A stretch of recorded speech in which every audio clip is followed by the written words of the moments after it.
In a quiet suburb of Austin, Texas, there lived an elderly woman named Helen Whitman. Her small brick house was lined with flowering shrubs, and the mailbox out front always seemed to be full of letters. Some were bills, some were advertisements, but many were personal letters she had carefully saved over decades. Helen was 89 years old. She had soft white hair, bright green eyes, and a warm, welcoming smile.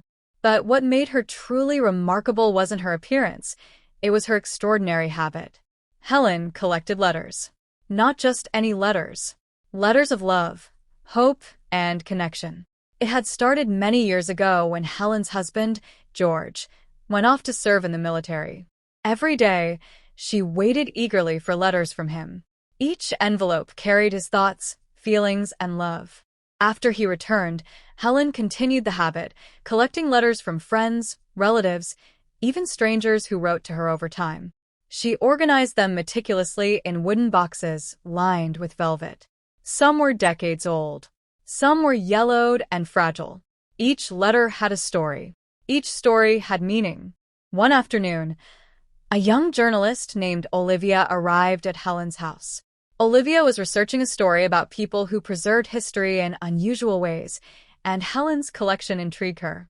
"Ms. Whitman," Olivia asked politely, "I've heard you have an incredible collection of letters. May I see them?" Helen smiled warmly. "Of course, dear. But these letters are more than paper. They are pieces of people's hearts." Helen led Olivia into her living room. The walls were lined with shelves holding boxes of letters. Each box had a label: Love Letters 1950 to 1960, Friendship Notes 1970 to 1980, Letters from Strangers 1990 to 2000. Olivia carefully opened a box marked Letters from Strangers. She unfolded a letter and read aloud. "Dear Helen, I don't know you, but I saw your story in the newspaper.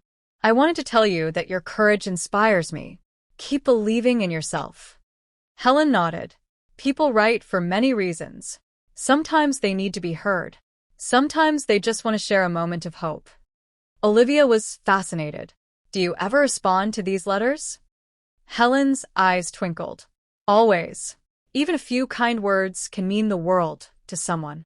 A letter is a conversation, a connection, a memory. And memories, dear, are treasures." Over the course of the afternoon, Helen shared dozens of letters with Olivia, some humorous, some sad, some filled with longing, and some with love that had endured a lifetime. One particular letter caught Olivia's attention. It was from a young man thanking Helen for encouraging him through her community work decades ago. He wrote that her words had inspired him to become a teacher. Helen smiled softly.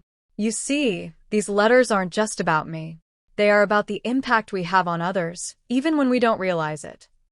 Olivia realized that Helen's collection was more than a hobby. It was a record of human connection. Every folded envelope, every handwritten line, represented love, hope, and shared experiences across time. By the end of the visit, Olivia understood something profound. Helen's life wasn't measured by fame or wealth. It was measured by her patience, her care, and the letters that connected her to people far beyond her neighborhood. Helen Whitman continued her quiet life, reading and replying to letters, sharing memories with those who visited, and preserving the threads of human connection that most people forget. Her collection grew, year after year, as did the invisible web of hearts she had touched. And in every envelope she opened, Helen reminded everyone that communication, kindness, and attention to one another were timeless treasures, far more valuable than any material possession. In a world moving faster every day, Helen's letters whispered a simple truth: even small gestures of care can leave a legacy that lasts forever.